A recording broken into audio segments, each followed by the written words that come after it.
Este es un mensaje para abuelos, para padres, para hijos, para maestros de escuela dominical, para tutores, y también es un mensaje para jóvenes solteros. Para ellos este mensaje es muy importante.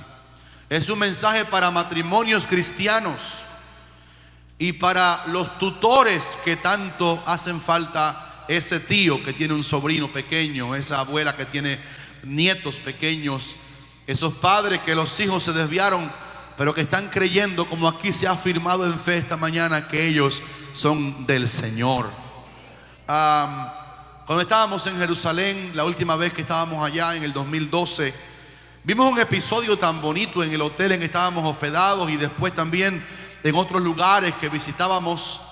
Vimos a un grupo de rabinos judíos, ancianos de Israel, todos como ustedes saben con su barba blanca ya, y estaban ellos dándole una conversación. Lo veíamos así de lejos hasta que preguntamos qué era.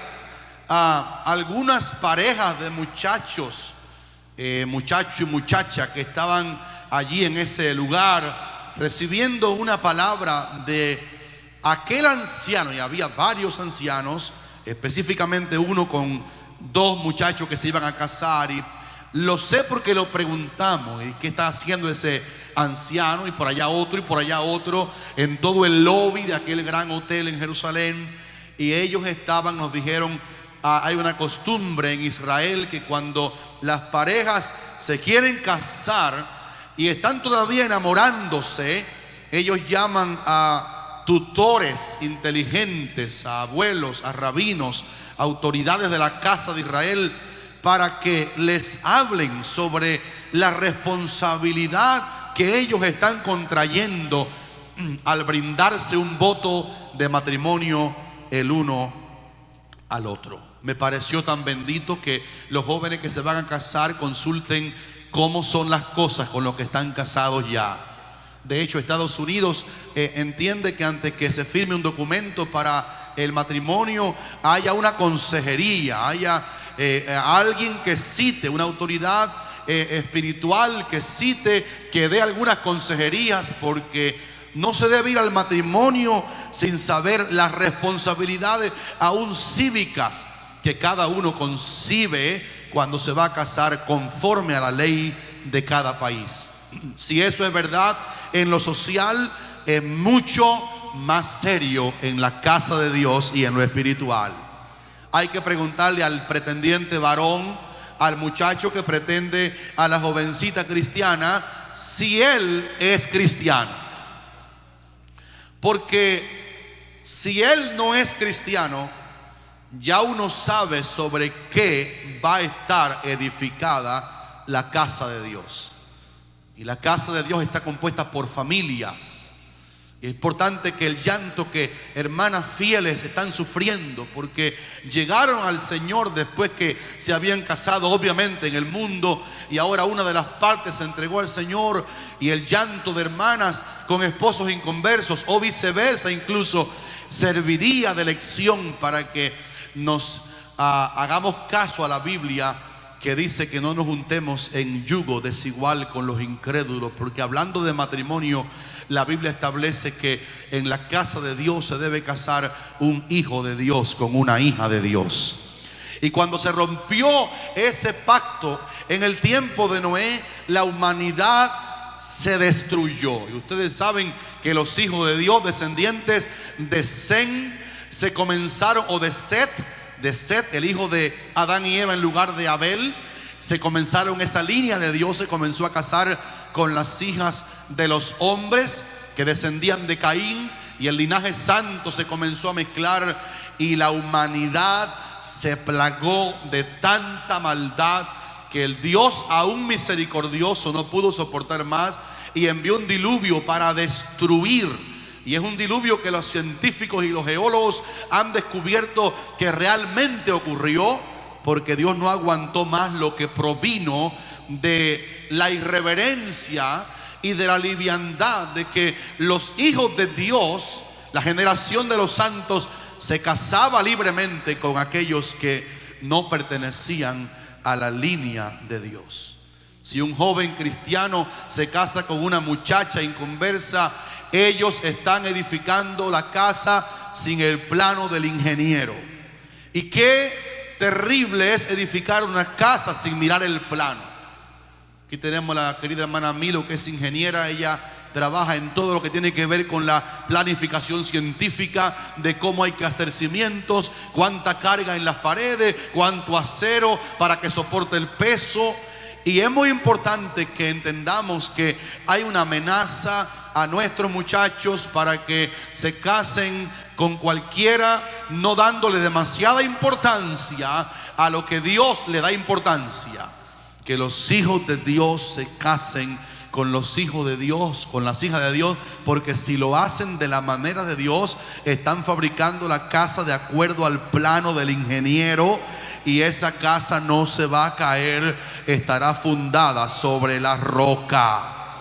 Si un joven se casa con una muchacha inconversa, o una joven cristiana se casa con un joven inconverso, están haciendo las cosas al revés de Dios y le va a ir mal. El diablo va a decir, después tú lo conviertes, tú verás que el poder de Dios es más fuerte que el diablo. Y hay algunos pensamientos que van a venir para justificar lo que ya la Biblia establece. No tenemos que irnos en ayuno 3 días para preguntarle a Dios, en el caso de una joven cristiana, que le revele si el joven inconverso que está pretendiéndola es la voluntad de Dios o no. Por eso no hay que orar, por eso no hay que preguntar, por eso no hay que ayunar. La Escritura dice que no te unas en yugo desigual con los incrédulos. Y cuando se viola eso, pues la casa está sin el plano correcto y la casa se va a caer. Sin embargo, cuando la persona viene del mundo y no conocía al Señor, del matrimonio, hay hasta hijos, y ahora el hermano se convierte y la mujer no, o la hermana esposa se convierte y él no. Pablo dice que entonces ese marido inconverso es santificado en la mujer cristiana, y si es al revés, también cumple la regla. Y Dios manda que si la parte inconversa consiente en vivir con la parte cristiana, la parte cristiana no lo abandone. Pero esta mañana estamos cimentando nuestros hogares en la regla que el apóstol Pablo escribió en 1 Corintios capítulo 7 y versículo 39, una regla que responde bíblicamente la pregunta: ¿con quién me casaré?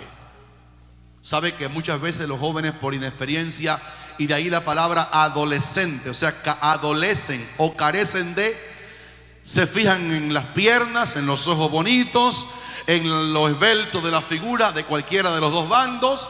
Y esos patrones son bíblicos también. Nadie se puede casar con quien no le guste, porque aunque sea cristiano debe gustarle. Dios dejó el patrón también del gusto, de tal manera que la regla bíblica que enseguida cito, que responde la pregunta ¿con quién me casaré?, Pablo la dijo textualmente: cásese con quien quiera, con tal que sea en el Señor. Usted tiene que querer la persona con quien se va a casar. Y ahí no hay nada, usted no puede decir, vi una visión, como el hermano que estaba ya casi quedado, pensaba él. Pero descubrimos en la iglesia que nadie que se quiere casar se queda sin casar. La Biblia habla de que los que se querían casar a cualquier edad se casaron, porque Dios ha provisto un hombre para cada mujer y una mujer para cada hombre. Y el joven le puso un vellón al Señor porque era muy tímido, no enamoraba a la que le gustaba y estaba ya medio avanzado en años, pensaba él, y dijo: Señor, te voy a poner un vellón. Este domingo, la primera muchacha que venga con la saya azul, es con esa la que tú has elegido para que yo me case. Y ese día alguien había invitado a una ancianita desdientada a la iglesia, que casualmente carecía de prótesis y estaba muy pobrecita ella, muy fiel, cristiana, pero feíta. Se ve que no era de Monte de Sion, aquí no ocurre eso.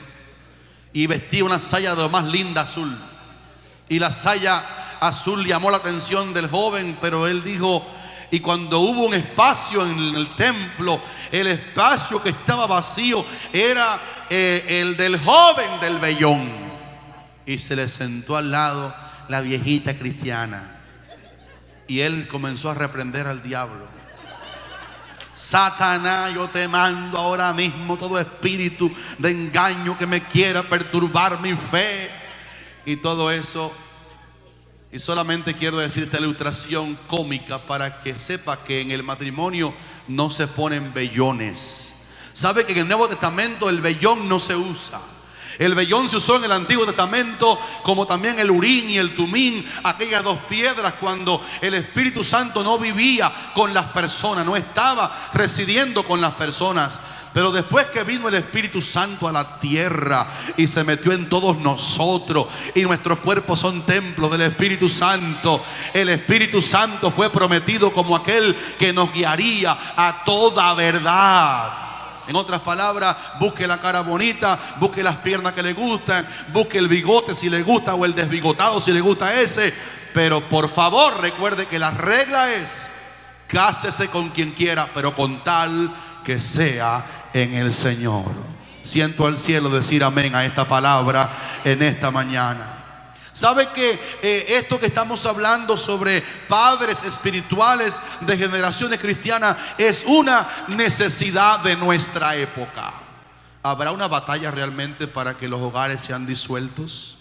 Sí, es una necesidad, porque la Biblia nos pone en perspectiva la importancia de hablar a la familia sobre la constitución de nuevos hogares del plano del ingeniero celestial.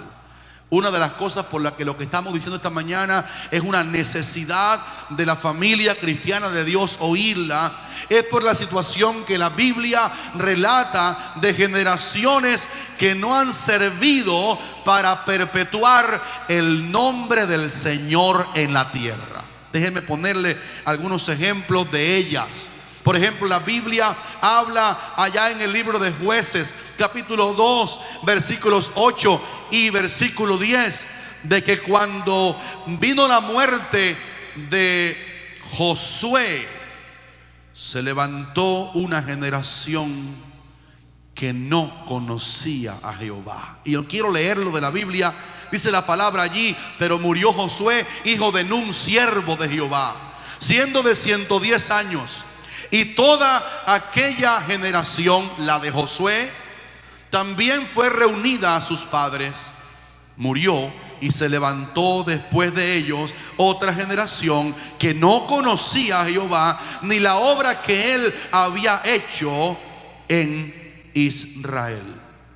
Y este dato es muy tremendo, porque si una generación entera dejó de conocer al Señor, este pasaje es un pasaje acusatorio, no de la generación que tristemente perdió radar con Dios, es una acusación a lo que la palabra usa aquí para identificar pueblos que nacieron, la palabra generación. Porque la palabra generación es lo que tiene que ver con aquello que generó. Si hubo una generación, ellos fueron generados. Los niños no caen del cielo, los niños no nacen de las matas. Hubo progenitores, hubo unos generadores masculinos y femeninos que se unieron y fueron naciendo. Por tanto, cuando la Biblia dice se levantó una generación, ellos fueron generados por esta gente de aquí. Y esta gente de acá que nacieron de ellos perdieron conocimiento completo de Dios. Y este pasaje es uno de los pasajes más críticos de la Biblia, porque habla no de un pueblo, no de Belén, no de Judea, que un grupito de gente no conocía a Dios. Habla de una generación entera que no conocía a Dios. Mi pregunta a la generación que generó esta otra es: ¿qué les pasó a ellos en la transmisión de la verdad divina y de los testimonios de la palabra de Dios? Que los que fueron naciendo sin ningún conocimiento de Dios. Yo voy a decir en esta mañana: a ti y a mí no nos va a pasar eso. Nuestra generación va a conocer al Dios Todopoderoso. Es para gente que diga amén. Hace falta que todo el mundo diga amén ahora. Nuestra generación va a conocer a Dios. Hay otra generación que vivía en los tiempos de Juan el Bautista. Y aquel hombre predicador de Mateo capítulo 3 y versículo 7, él tenía un mensaje agresivo y le decía así sin pelos en la lengua a la gente que venían al río Jordán a su bautismo. Le decía a ellos: generación de víboras. Y le llama víboras a esa generación. Otra vez recuerden que no había transmisión, había 400 años de silencio profético, de Malaquías hasta Mateo, 400 años donde los macabeos defendieron a Israel de los invasores, pero no hubo revelación profética. Y ya cuando amanece el día de Cristo en la tierra y su precursor, Juan el Bautista dijo que su generación era una generación de víbora. Y escuche por qué le llamó víbora. Dijo: porque ¿quién les enseñó a ustedes a huir de la ira venidera? En otras palabras, la generación que estaba en los días de Cristo decía: yo voy a escapar del castigo y de la ira de Dios. Decían ellos: Dios no me va a castigar, no tengo ningún respeto por Dios, y yo voy a escapar de la ira venidera. Y Juan les preguntó: ¿quién fue el maestro que les enseñó a ustedes a huir de la ira que venidera? En otras palabras, la ira de Dios va a venir como quiera. Y esta generación cree que si vive de espaldas a Dios podrá escapar del fuego de la ira de Dios. Nuestro Dios es amor y también fuego consumidor.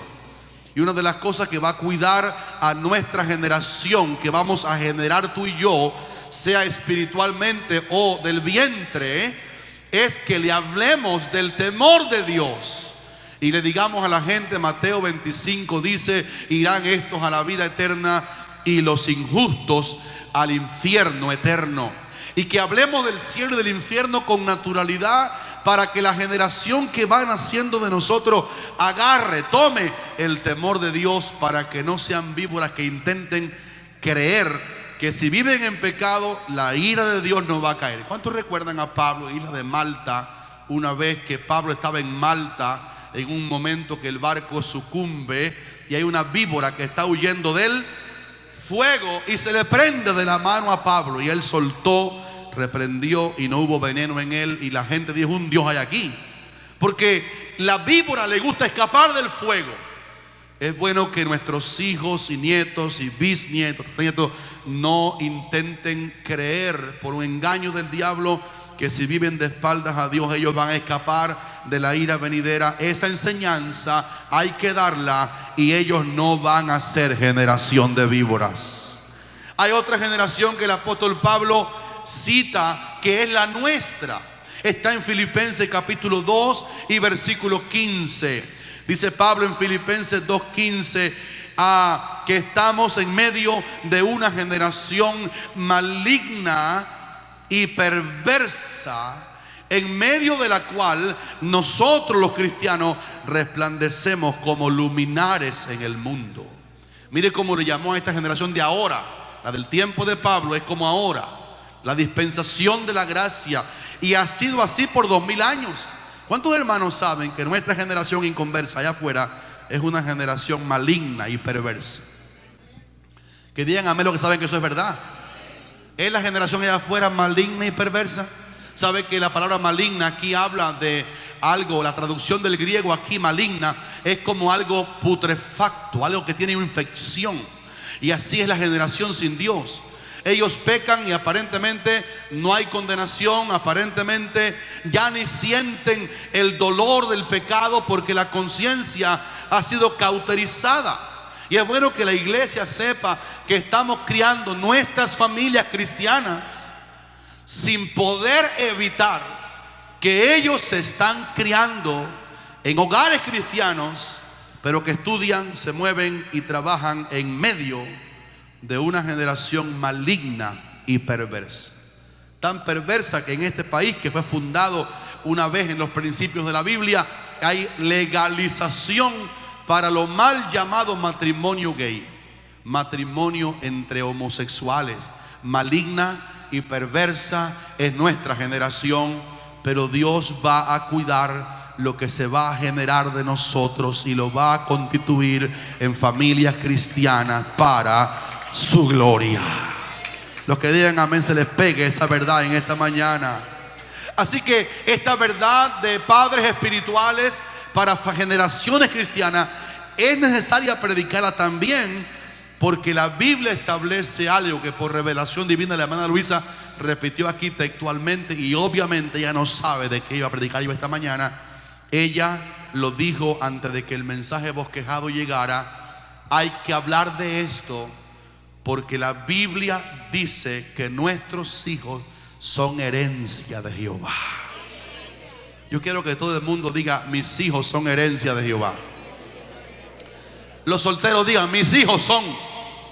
No lo pongan en el serán, porque Dios llama a las cosas que aún no son como que. Mis hijos son herencia de Jehová. Y esta verdad es una de las verdades principales por la cual hace falta hablarle a la familia, a los solteros que se van a casar, dándole el plano. Esta mañana quiero que vean el plano para que nuestros muchachos, cuando se casen, sepan construir el piso, los muros, el techo, las paredes. Cómo se hace una casa que perdure para lo que Dios la creó, para que sea para su gloria. Dios tiene una premura tremenda con su herencia, porque nuestros hijos son su herencia. ¿Sabe que hay algunos padres que han equivocado la tenencia de sus hijos? Han equivocado la tenencia de sus hijos. Este es mi hijo. Y a mí que no me hablen de ir a la iglesia porque estoy con mi hijo. Y yo no voy a la iglesia porque estoy con mi hijo. Y yo no puedo ir a hacer nada por Dios porque estoy con mi hijo. Y hay padres que han equivocado la tenencia de los hijos. Pero lo que vamos a ver en la palabra es tan grande que desnuda delante de nuestros ojos el engaño satánico de que acaso los hijos sean nuestros, porque los hijos bíblicamente no son de nosotros. El salmo al que me refiero es el Salmo 127 y versículo 3, en que la Biblia, qué bueno poder decir la Biblia en el siglo XXI. ¿Cuántos aquí aman la Biblia? A ver, levante la Biblia y diga amén a la Biblia. Levante el teléfono electrónico, levante la Biblia. Yo voy a levantar la mía también. Diga conmigo: la Biblia. La Biblia, la palabra de Dios, el libro que nunca se ha equivocado, dice: herencia de Jehová son los hijos. Fíjense que habla en un término posesivo respecto a Dios. Herencia de Jehová son los hijos. Y yo quiero de esta mañana, hermano, basarme en esta verdad para decir que si ese versículo dice que ellos son herencia de Jehová, realmente entonces los padres no son los dueños de sus hijos. ¿Se puede predicar así en Monte de Sión todavía? Si son herencia de Jehová, los padres no son realmente dueños de sus hijos. Dios es el dueño de nuestros hijos. Y Dios se los presta a los padres para que ellos se lo críen para Él. Cuando un matrimonio se casa y comprenden que ellos posiblemente una responsabilidad tan alta como esa van a generar chiquitos, niños, ellos no deben fundar la familia sin saber que cuando los niños nazcan, si nacen, ellos se acuerden que ellos los concibieron, que esa mamá los parió con dolor, los dio a luz, pero que lo que pasó únicamente fue que Dios les dio por un tiempo la administración de esa propiedad de Él a esos padres para que le críen un hijo para su gloria. Cuando uno comprende eso, uno anda con cuidado con los hijos, ya no los tiene como una propiedad egoísta, sino que uno se da cuenta que ellos son la herencia del Señor. Es que el lenguaje bíblico para los hijos es que los hijos, primero que sean hijos tuyos y míos, primero que los veamos físicamente, ellos también son hijos de Dios. Padres, madres, abuelos, tutores, usted que aún no tiene hijos pero es un consejero, qué responsabilidad tan grande contraemos con Dios que Él nos permita tener propiedades suyas bajo nuestro techo y que Él nos pida que lo criemos para Él, que lo criemos leyéndole la Biblia, que los criemos en el temor de Dios, que los criemos en la comunión con el Señor, que los enseñemos a orar por los alimentos antes de comérselo. ¿Cuántos creen que esa práctica tan pequeñita, tan simple es importante? Mi mamá, ella dice, yo no me acuerdo, se lo quiero confesar, que cuando me daba la leche, ella oraba por los alimentos, pero yo no me acuerdo. Pero ella me lo dijo. Papá lo enseñó en la casa. Y los hijos nacimos en un hogar donde se oraba y se oraba y se oraba por los alimentos. Por eso es que la palabra de Dios debía repetirse en Israel continuamente a los hijos y hablar de ella, de esta palabra, a los hijos en todo lugar. Y dice que había que escribirla en los postes de la casa y en las puertas. Fíjense cómo reza la palabra de Dios en Deuteronomio. Si pueden apuntar el texto, capítulo 6 y versículos 6 también al 9. Y Dios está preocupado en Israel por qué pasará con la generación de hebreos. Y cuando Moisés daba el Deuteronomio, o sea, la segunda promulgación de la ley, les dijo esta palabra. Repito el texto de Deuteronomio 6, 6 al 9. Y estas palabras que yo te mando hoy, le dice ahora a los padres, estarán sobre tu corazón y las repetirás a tus hijos y hablarás de ellas, de esas palabras. Mire dónde y cuándo: estando en tu casa y andando por el camino y al acostarte y cuando te levantes. Y las atarás como una señal en tu mano y estarán como frontales entre tus ojos y las escribirás en los postes de tu casa y en tus puertas. Cuando leo un pasaje como eso, yo quiero confesarle que a veces he creído, Señor, se te fue la mano, porque todo el día dibuja la escena bíblica ahí a un papá que anda con el niño enseñándolo a trabajar. Fíjense que dice que la palabra se dalea también en el campo. El domingo pasado dijimos que una de las virtudes de Isaí como padre de David es que enseñó a David a hacer trabajo duro de chiquito: pastorear ovejas, pasar noche bajo el rocío, porque los varones hay que criarlos con un temperamento varonil para que no sean afeminados. Yo he visto niños así, mira, ay mami, dame leche, y nacieron varón. Pero los padres tienen que enseñar que si él nació varón, hay que hacerlo varón en sus gestos también. Qué pena me dio hace un tiempo aquí en Miami. Se dio como una hazaña, porque estamos en una generación maligna, podrida y perversa. Y Univisión dio una noticia bien alargada. Fueron como 2 días seguidos de un matrimonio que nació el bebé en la casa, nació el varoncito. Pero el varoncito, dicen los padres, comenzó a manifestar inclinación por las muñecas y por los jugueticos de niña y por los lacitos, hasta que los padres descubrieron que el niño había nacido en un cuerpo ajeno. Pero el fabricante del ser humano no hace a nadie en cuerpo ajeno. Varón y hembra los creó Dios. Siento su presencia aquí este día. Siento la sal de la palabra aquí esta mañana. Y por fin los padres tomaron la opción de comprarle batitas al varoncito, aunque tenía un pipi de varón. Aquí no hay niños. Qué bueno que esta mañana oigamos este mensaje de sal y digamos: Señor, ayúdanos a hacerle caso a esta inteligencia que acabamos de leer allí en la Biblia. Digan amén a eso, hermano. Que estas palabras, dice Dios a los padres, antes que la enseñes a tus hijos, estarán sobre tu corazón. Yo quiero que miren el orden, porque esta palabra esta madrugada me bendijo tanto. Dije: Señor, amo que tu pueblo que estamos pastoreando con sacrificio, con dolor, con malas noches, oiga una palabra que les bendiga esta mañana. He estado orando por este mensaje para que te bendiga.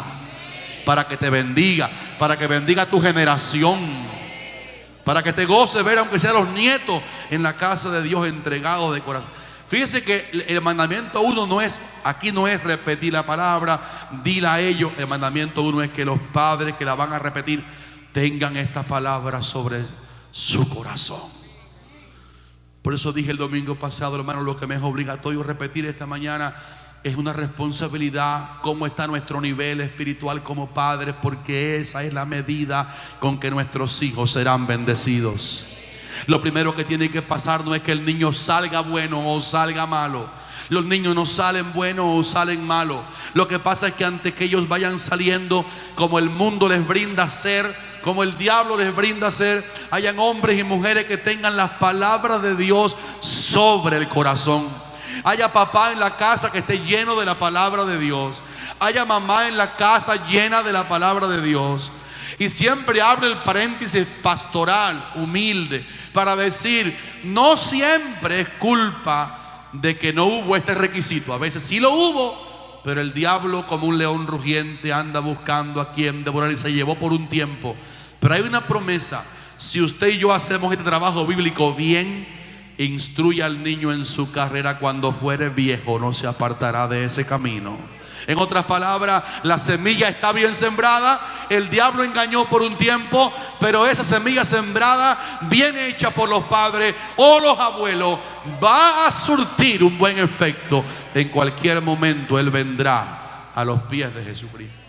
Osmin testificó aquí hace unos días que un compañero de trabajo de él, a quien le ha predicado, y él estaba indiferente, le dijo hace poco, dijo: óyeme, Osmin, ya no puedo más, me tengo que ir para la iglesia. Tu familia te va a decir así dentro de poco: no puedo más, alguien está orando por mí, me están cercando con vallado, me están ayudando a ser cristiano. Y la voz del Espíritu Santo es poderosa en el silencio del corazón, pero no evita que tengamos responsabilidad si estamos a tiempo. Estas palabras en el corazón. Me llama la atención la insistencia del padre, del diseñador, del ingeniero de la familia, diciéndole: después que tengas esta palabra en tu corazón, repítela a tus hijos. Habla de ella en la casa, andando en el camino, al acostarte, al levantarte. Átala como una señal. Están en tus frontales, y escríbela en los postes de tu casa y en tus puertas. Si yo fuera usted, yo pusiera algunos textos feos, asustadores, en los cuartos de sus hijos o nietos. Y yo le pusiera textos que tienen que ver con el infierno, para enseñarle el temor de Dios. Porque el principio de la sabiduría es el temor de Dios. Quiero decirle esto, hermano: cuando uno ya es maduro en la fe, uno no camina por el temor, uno camina por amor. Pero hay una edad de la adolescencia y la niñez cuando hay que enseñar mucho el temor, porque ellos no aman todavía, ellos no saben amar, ellos no saben estimar la obra del Calvario, y hay que fundarlos en el temor. Pablo dijo: la ley fue un ayo, fue un ayudante, fue un bastón para llevarnos a Cristo. Llene la pared, llene el cuarto, ponga lo que dice, aquí lo dice la Biblia. Escribe esta palabra en los postes de tu casa, en tus puertas. La idea es que el ojo de nuestros hijos, sus ojitos, miren continuamente, miren, irán esto al castigo eterno y los justos a la vida eterna. Hay un solo Dios y un solo mediador entre Dios y los hombres, Jesucristo hombre. Y eso, aunque usted diga: bueno, eso es un cartelito, no se olvide que ese cartel tiene vida, porque la palabra de Dios tiene vida. Esta necesidad grita esta mañana como una bocina en nuestros oídos. Mire por un momentito a Ana otra vez, dedicando a Samuel al Señor, con esta expresión que aparece en el texto de 1 de Samuel 1, 27 y 28. Por este niño oraba, y Dios me dio lo que le pedí. Yo pues lo dedico también a Jehová. Todos los días que viva será de Jehová. Y adoró allí Ana a Jehová. En otras palabras, Ana entendió que tuvo un hijo, se lo pidió al Señor, pero cuando ella lo tuvo, lo trajo al templo y dijo: aquí está ministro Elí, yo oré, usted me criticó como borracha, pero viste que yo no estaba borracha. Este niño que tengo aquí en los brazos, ¿se acuerda, pastor Elí? Fue el fruto de aquella oración en silencio aquí en el tabernáculo de Silo. Por este niño oraba, Dios me dio lo que le pedí, yo pues lo dedico a Jehová, para que todos los días que él viva sea de Jehová. Yo estoy muy animado en esta mañana, abuelo, bisabuelo que está aquí, padre o soltero o embarazada, o tú no tienes todavía hijos, pero eres un amador de los niños, eres un maestro o maestra de escuela dominical. Por favor, adore en el contexto de la crianza. Los que leyeron ayer el eco pastoral saben que descubrimos que la adoración está ligada con la muerte al yo. Bíblicamente adorar no es mero cantar coritos. Bíblicamente adorar no es cantar más despacio que de alabanza. Bíblicamente adorar es morir.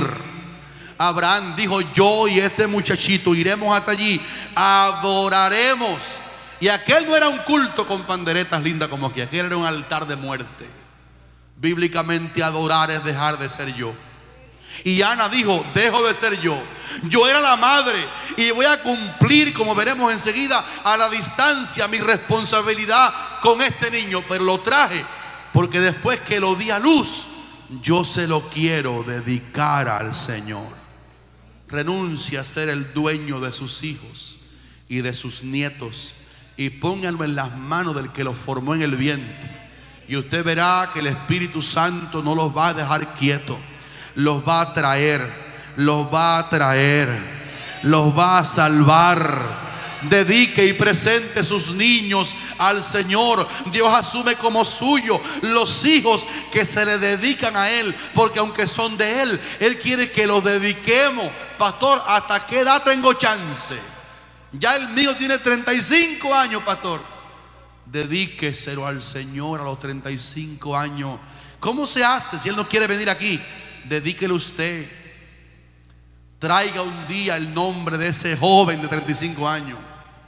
Tráigalo para que lo presentemos al Señor, para que el Señor le eche garra en el buen sentido de la palabra.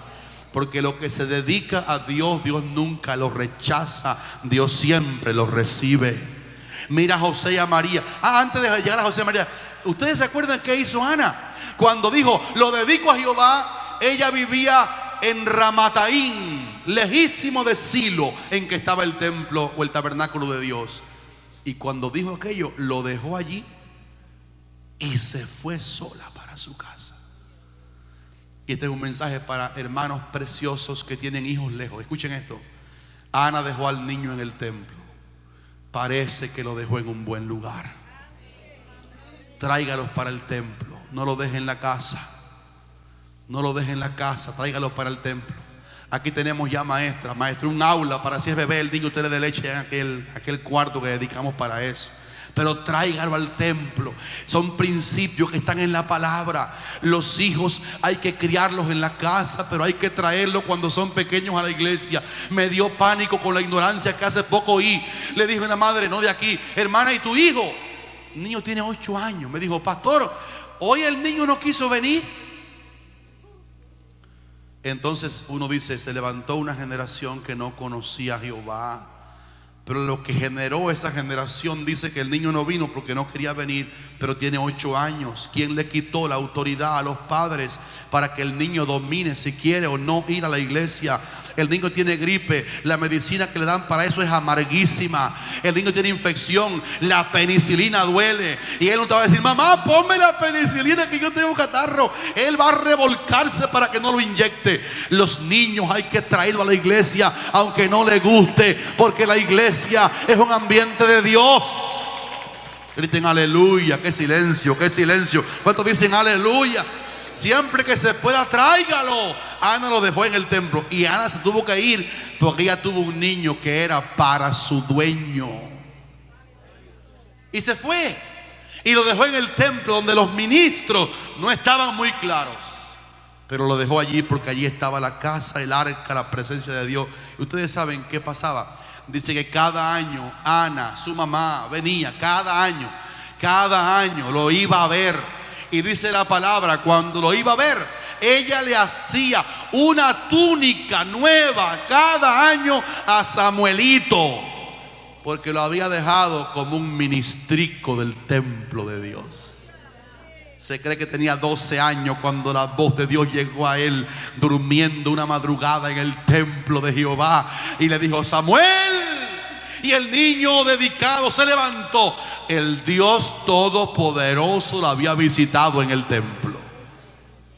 Y él fue a ver al pastor. Póngale pastor ahí para que más se entienda. Pastor Elí, ¿qué pasó? ¿Me llamaste? No, yo no te he llamado. Y va Samuelito, va a roncar. Samuel, y se despierta Samuelito. Pastor Elí, me llamaste para algo. Y no, yo no te he llamado. Vuelve a tu camita. Y cuando otra vez se acuesta por tercera vez, oye la voz del Señor: Samuel, Samuel. Y corre a ver. Y ahora el pastor descubre que Jehová llamaba al joven. Qué lindo que haya un niño que a los 12 años Dios lo llame al ministerio. ¿Cuántos quieren nietos llamados al ministerio? Dios te va a ayudar. Lo sé fuerte en el espíritu. Tráelo. Si la mamá no es cristiana, tráelo, abuela. Tráelo, abuelo. Tráelo, tutor que aún no tiene hijos. Tráelo, porque el templo es un lugar de bendición para la familia. Aleluya. Y dice que Ana hacía una túnica y cada año se la traía. Me imagino que cada año la túnica era, por supuesto, un poquito más grande porque era un niño en crecimiento, pero la mamá lo venía a ver. Hermanos queridos, hay hijos de nuestra generación que están doblemente lejos, físicamente lejos, y también están lejos de Dios. Usted vaya a verlo a cada rato. No me refiero a lo físico nada más. Vaya a verlo en el espíritu. Vaya a verlo en oración. Vaya a verlo delante del Señor. Reclame y diga: son tuyos, Señor, mis hijos. Nacieron para tu gloria. ¿Cuántos dicen aleluya? Vean a José y a María. El niño no era de José, era del Espíritu de Dios. Pero María está allí embarazada, da a luz, y cuando nace lo circuncidaron al 8º día. Y el niño vertió sangre la primera vez, porque él vino como Cordero de Dios. Y la circuncisión no tenía nada que ver con su redención, pero vertió sangre. Y después lo trajeron, cuando le quitó el pecho, dice que trajeron al niño al templo, José y María. Y aunque él no era el papá, ¿sabe de qué habla esto? De hermanos que tienen hijos, pero el cónyuge no es el papá. No importa. José no era el papá de Cristo, pero estaba en el templo con la mamá, trayéndole el niño a Dios.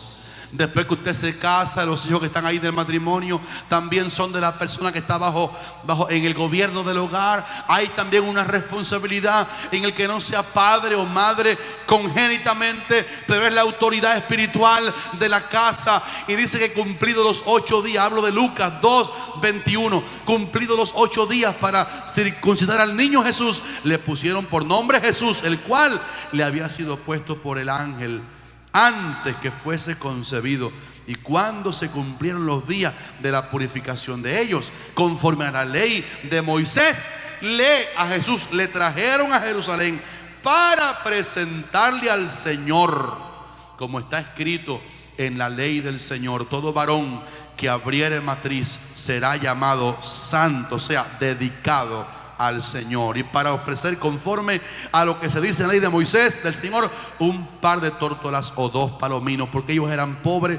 Era la ofrenda de presentar a un niño para gente pobre. Los predicadores de la prosperidad tienen leer eso, que José y María eran tan pobres que ofrecieron, según la ley, la ofrenda más pobre que la ley regulaba cuando dedicaban o presentaban un niño al Señor. Pero lo trajeron al Señor al templo. Cubra a su niño con la sangre de Jesucristo. Pronúncialo en alta voz: yo cubro mis hijos y mi familia entera con la sangre de Jesucristo. José y María circuncidaron al niño. Esa sangre no era redentora todavía, pero vieron la sangre y hicieron un sacrificio en el niño conforme estaba. Y al darle nombre, le llamaron Jesús. Le dieron un nombre de identidad. Si usted va a crear un niño para Dios, no le llame Vladimir Ilich Lenin. Ellos le pusieron un nombre que era su identidad. Ayer prediqué en un parque aquí en Miami delante de 5 iglesias a medio de un sol terrible. Y era una actividad de jóvenes en un parque. Había 5 grupos de diferentes iglesias y le hablé a ellos sobre el tema de la identidad. Cómo Dios le cambió el nombre a las personas cuyo nombre no servía, para también cambiar su identidad. Los nombres son muy... Fíjense que aquí dice, le pusieron por nombre Jesús, el mismo nombre que el ángel le había dado. Aquí hay algunas hermanas que tengo tanta confianza con ellas y tanto amor en el Señor como con todo, que tienen apellido Castro. Y yo cuando paso digo, hermana, nada más que tu apellido no me gusta. Pero si usted tiene apellido Castro, no se le ocurra ponerle Fidel al niño, ni Raúl, porque esa combinación no va a servir. Póngale Eliseo, póngale Ana, póngale Elisa. Nada más quiero decir, hermano, hasta en poner un nombre al niño que van a nacer. El nombre no va a definir todo, pero hablo de darle identidad.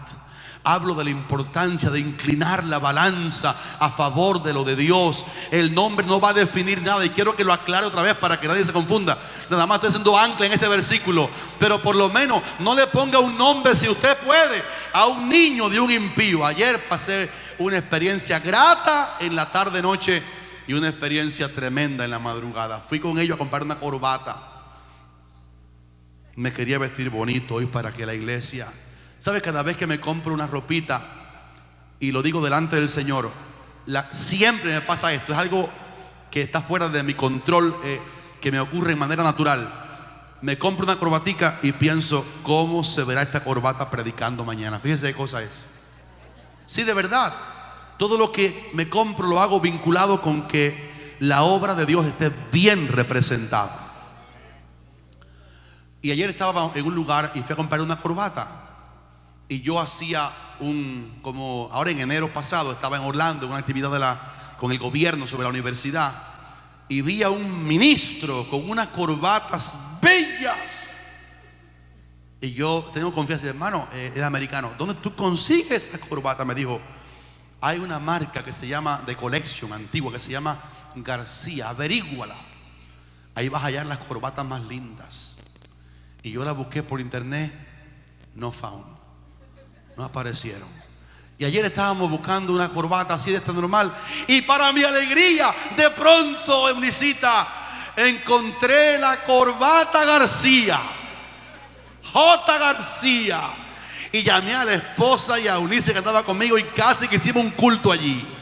Y dije, mira cómo Dios me ama. Acabo de encontrar. Es que Dios le concede unos deseos a uno, que Él se complace en bendecir a estos discípulos, a pesar de que no somos fieles 100%. Y estaba yo dando un brinco en un solo pie. Había hallado la corbata J. García, y de verdad, qué lindas estaban. Estaban rebajadas al 40%. Me compré como 5.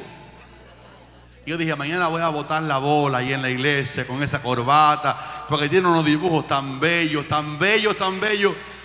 Pero me cayó una cosquillita en el corazón porque la corbata tenía 2 cosas. 3 cosas. Estaba bella. Se lo cuento el domingo que viene porque ustedes no están interesados. Ahora, es que aquí abajo decía el nombre, decía J, aquí abajo J. García. Pero cuando curiosamente volteé, aquí, eso no tiene ninguna corbata. Aquí están siempre así como esta, plain ahí. Pero aquí tenía una mano en rojo que le faltaba un dedo. Y una mano extraña, no una mano así normal, sino una mano toda desfigurada en rojo, y le faltaba un dedo. Estaba aquí J. García, aquí una mano en rojo, como una marca de ese collection. Y me cayó una cosquillita dentro. Y fui a visitar a mi amigo Mr. Google y le puse J. García Collection Tie. Y cuando bajé, dice que Jerry García fue un rockero norteamericano de procedencia española en sus abuelos, que vino aquí y tuvo una banda de rock muy sonada en este país en los años 50. Murió en el 95 de un infarto al corazón. Y el nombre de su banda se llamaba Muerte Digna. Y la idea que daba la historia de esta banda era que él le cantaba en honor a la muerte.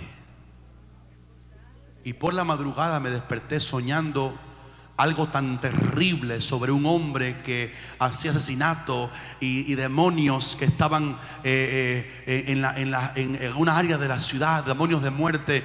Y me desperté y puse las corbatas tan bellas que me había comprado con el recibo adentro, porque yo no me quiero poner nada en mi cuerpo que fue dedicado a la muerte, porque el espíritu de vida en Cristo Jesús me ha transformado, me ha dado vida nueva, me ha dado alabanza para su gloria.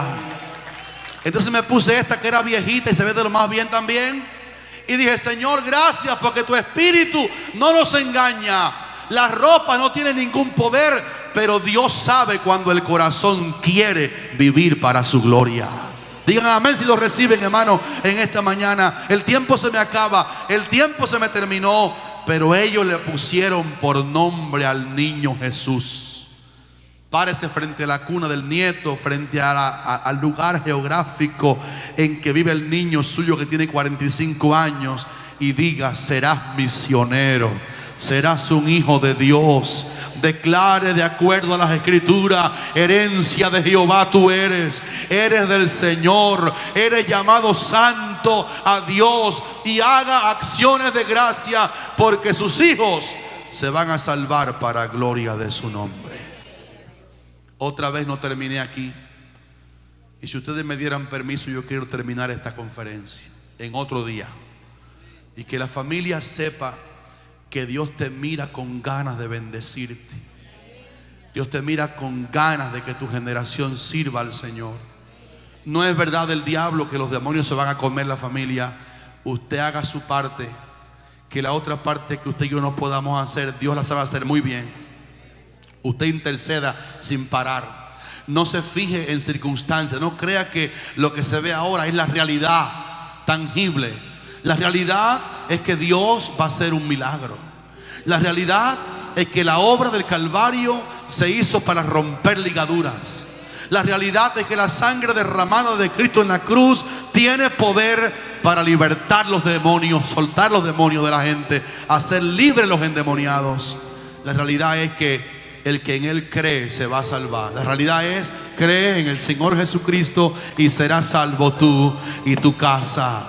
La realidad es que en el nombre de Cristo el Señor, yo y mi casa serviremos al Señor. Pendiente de la cruz: hijo, he ahí tu madre, dijo el Señor a Juan. Madre, he ahí tu hijo. La familia para el Cristo de la cruz es muy importante. Y aquí va la visión con la cual termino. Pónganse de pie. Gracias, gracias, gracias. Esta madrugada me desperté más antes que lo que estaba en mi reloj. Estaba de pie, sin sueño, a las 4:30, y estaba en el espíritu arrodillado, orando por ustedes. Y tuve esta visión. Escuchen qué lindo. Tiene que ver con ustedes. Yo estaba como en Colón, donde yo era pastor por 15 años. Isabel conoce. Y estábamos fabricando el templo allá. Y era un templo de mampostería, pero como de 2 pisos, cemento, placa de cemento. Y la construcción, para asombro mío, había detrás de aquí del templo un salón que era para consejería de solteros. Y yo le preguntaba a un joven soltero que entraba a mi consejería, y yo le preguntaba: ¿ya tú eres cristiano? Y él me decía así como que él ni sabía si era cristiano o no. Yo estaba aconsejándolo para que él se casara siendo cristiano. Y cuando acabé con él de aconsejarlo, salí y veo el edificio que estaba casi terminado. Eran esas paredes que aquí ya no hacen así. Aquí hacen el cartoncito y, ¿verdad, Lester? 2x4 y ceiling de esto ahí, chirro, cositas así, malitas. Pero en nuestros países construyen de verdad, ¿verdad, Lucy? Y la construcción que yo vi era como de mampostería, lleno de bloques. Estaba terminada toda la estructura fuerte. Y yo veía a los ingenieros colocando las rejas para las ventanas. Y yo decía, pero qué lindo está quedando. Todo está bien terminado, está quedando fuerte. Y solamente faltaba que le dieran la vestidura a las paredes y pintaban. Pero la estructura de 2 pisos estaba terminada. Y ahí desperté de la revelación. Pero a los que vi dentro del sueño eran a ustedes y a nosotros. Y sabe que vi en el Espíritu que Dios me reveló, que la palabra de esta mañana iba a ser una construcción sólida para tu familia. Que la palabra que se iba a compartir hoy era una estructura fuerte. Y si los jóvenes solteros oyeron esta voz, sepan que Dios habló con ustedes, jóvenes lindos, para que edifiquen casas fuertes. Es un engaño casarse por la apariencia y no por la vida espiritual, porque la apariencia se pasa. Mira yo qué lindo era antes y qué feo me he puesto ya. La apariencia se pasa. Cásese con quien quiera, pero asegúrese que sea en el Señor. Y su esposo es inconverso, ámelo y ore que un día Cristo lo puede pescar. Invítelo para el culto del siguiente domingo. Pero yo quiero que oremos por ti. ¿Cuántos hermanos quieren que haya una estructura fuerte en su familia? Fuerte. Yo no quiero que ustedes pasen todos aquí porque no caben, pero en los pasillos sí caben. Aquí cabe alguien. Yo voy a usar 2 minutos nada más porque quiero orar por la familia. Sácase del pasillo, hermano precioso. Ore como que el bloque de construcción va a ser bien edificado. Tú eres santo, mi Señor. Tú eres santo. Tú eres. ¿Quién lo puede cantar? Venga por los suyos. Construya familias sólidas. Construya hogares sólidos. Construya familias bendecidas. Aleluya. Construya familias en Cristo. Construya hogares sólidos. Tú eres santo. Levanta tu mano, iglesia preciosa. Levanta las manos. Díselo al Señor.